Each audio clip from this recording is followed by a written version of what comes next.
Bonsoir à toutes et à tous, on se retrouve une nouvelle fois pour un épisode spécial de YouTube et moi.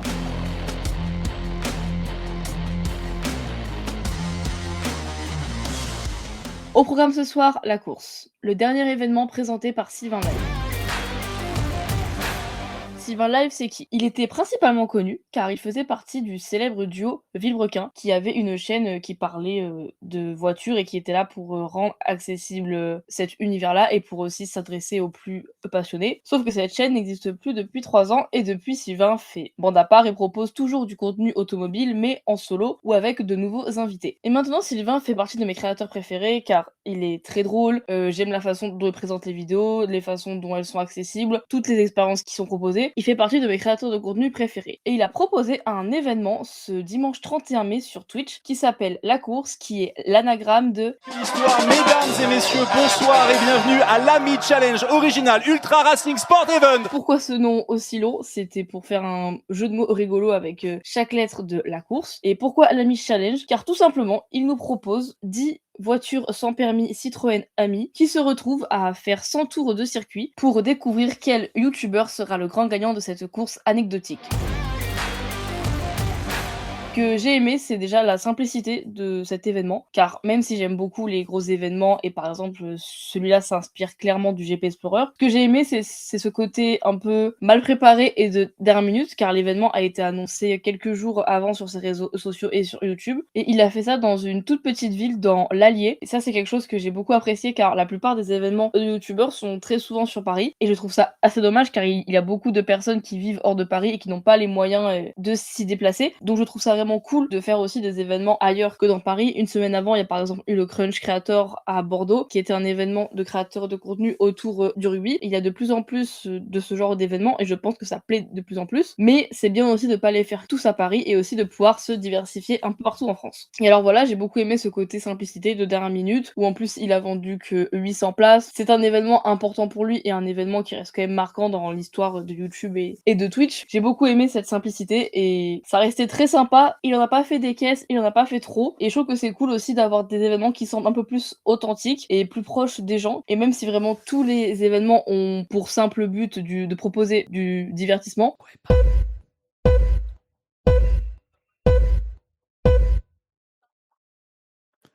Nous allons recommencer.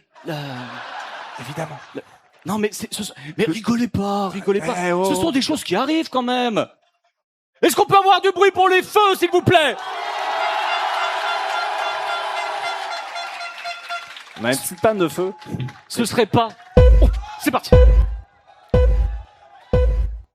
Et je trouve que cet événement-là nous prouve qu'on peut faire un événement vraiment en très peu de temps et avec moins de personnes. Ensuite, ce que j'ai aimé, c'est vraiment ce côté assez simple du principe en lui-même. Juste 10 voitures sans permis qui font 100 tours et voir qui arrive à être premier ou à au moins atteindre la ligne d'arrivée. J'ai vraiment trouvé ça assez drôle en plus. J'ai essayé de faire beaucoup d'humour, comme par exemple les tours de qualification pour savoir qui partait à quelle place. Tout le monde s'attendait à ce qu'il y ait quelques petits premiers tours. Et évidemment, les qualifications, on vous le disait, c'est quelque chose de très important. Quelles vont être les modalités des qualifications?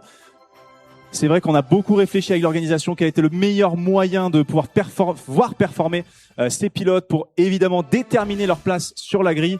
Eh bien écoutez, c'est très simple, puisque dans ce saladier étoile, je vais te demander de piocher tout simplement ta place. Au final, pas du tout. C'était juste un tirage au sort qui a déterminé ce classement. Et j'ai trouvé ça vraiment sympa, la manière dont ça avait été amené. Ensuite, c'est un événement que j'ai vraiment trouvé chill à regarder, vraiment simple. Et on voit qu'il y a plein de choses qui sont pas parfaites, qui manquent de préparation, comme par exemple, ils avaient tous des caméras dans leur voiture pour qu'on puisse voir un peu mieux leurs émotions et voir comment ils ressentaient l'expérience. Mais les caméras marchaient pas forcément très bien. On avait un son dans les voitures qui était très médiocre. Mais ça rend l'événement cool et c'est un peu à l'image de Sylvain qui a beaucoup d'idées, mais qui vont pas forcément être hyper concrètes et avoir beaucoup de défauts. Mais comme j'ai déjà dit, ça rajoute à ce côté simplicité et authentique que j'ai beaucoup apprécié.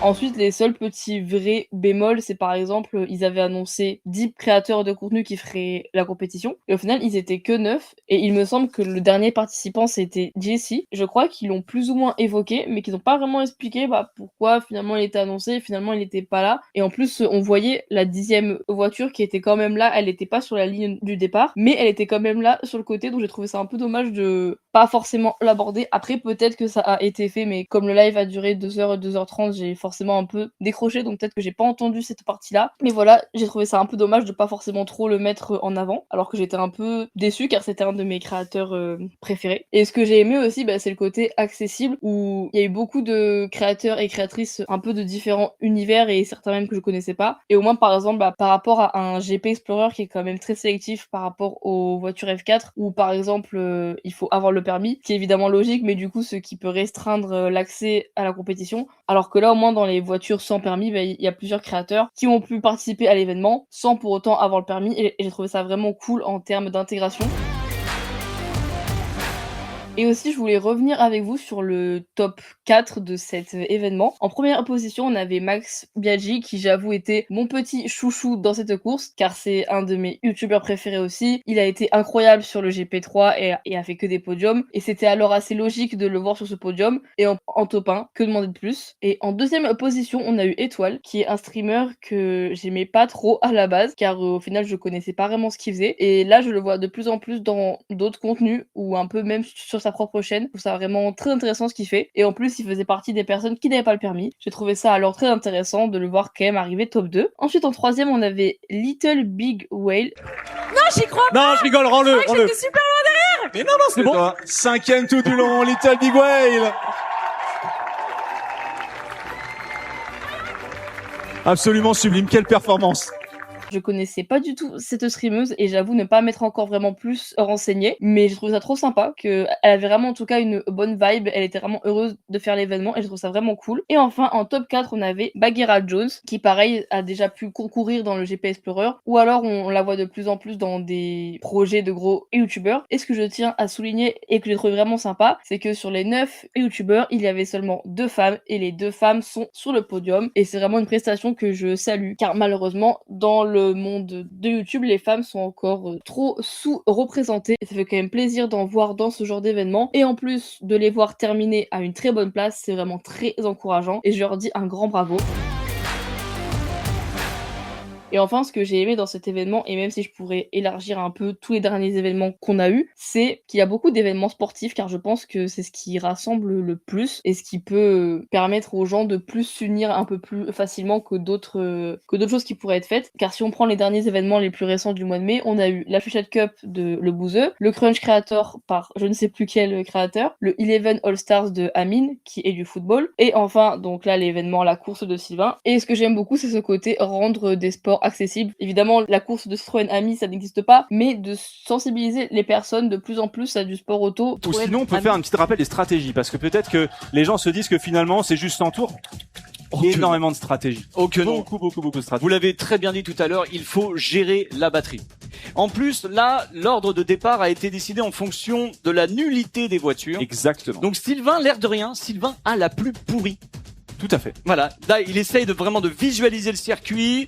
Même si ce n'en était pas du vrai à proprement parler, je trouve ça quand même très bien. C'est vraiment ce que j'aime aussi sur YouTube, c'est le fait de rendre accessible des choses où personne n'y aurait pensé ou ne serait allé. Par exemple, quand moi j'ai fait le GP Explorer 3, j'ai adoré ces courses de voitures et ça m'a permis de pouvoir me rendre au circuit du Mans, qui est quand même un circuit mythique. Sans cette course, je n'aurais jamais eu vraiment l'envie ou l'occasion de me rendre sur le circuit et de pouvoir voir un événement de la sorte. Donc je trouve ça vraiment cool. Ou même par exemple, il y a eu le Pétanque Explorer qui a été fait par Mafia et Carlito l'année dernière. Et voilà, j'aime pas forcément la pétanque, mais je sais que l'événement, j'ai regardé une partie sur Twitch et franchement, c'était trop sympa et trop cool à faire. Et la Fléchette Cup, j'avoue que j'ai manqué l'événement, mais le peu de vidéos que j'ai pu voir, j'ai trouvé ça vraiment très sympa. Et vraiment, je trouve que c'est cool que des créateurs s'unissent pour nous permettre de découvrir de nouveaux sports ou de nouvelles activités. Franchement, pour tout ce travail, je ne peux que saluer les créateurs qui prennent ce genre d'initiative. Et je remercie encore une fois Sylvain pour la course, car j'ai passé un très bon dimanche soir devant. C'était drôle rôles, c'était simple. On avait aussi des commentateurs déchaînés qui étaient très drôles et qui ont vraiment tenu leur rôle de commentateur à la perfection. Il y avait Rivenzi, qui est pareil, un streamer que je connais de loin, mais que je ne suis pas particulièrement, mais que j'ai beaucoup aimé dans ce rôle, et son collègue. Je suis bien sûr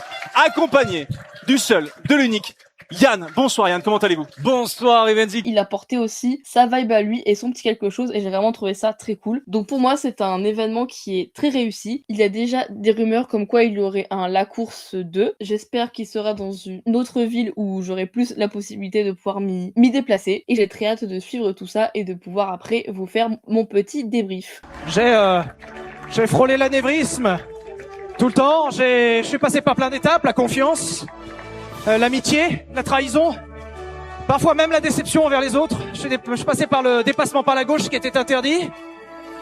Et on avait précisé. Et le mode tortue, le mode batterie faible, l'amitié avec Sylvain, on a fait un très exceptionnel. Je ne sais pas quel est le classement et si le spectacle était intéressant. Si ça se trouve, c'était guess. Est-ce que le spectacle était intéressant? Merci à toutes et à tous d'avoir écouté cet épisode spécial. N'hésitez pas à nous suivre sur les réseaux sociaux, Radioverse of Multiverse, sur Instagram et TikTok, et La Nuit du Dimanche sur Instagram. À très bientôt.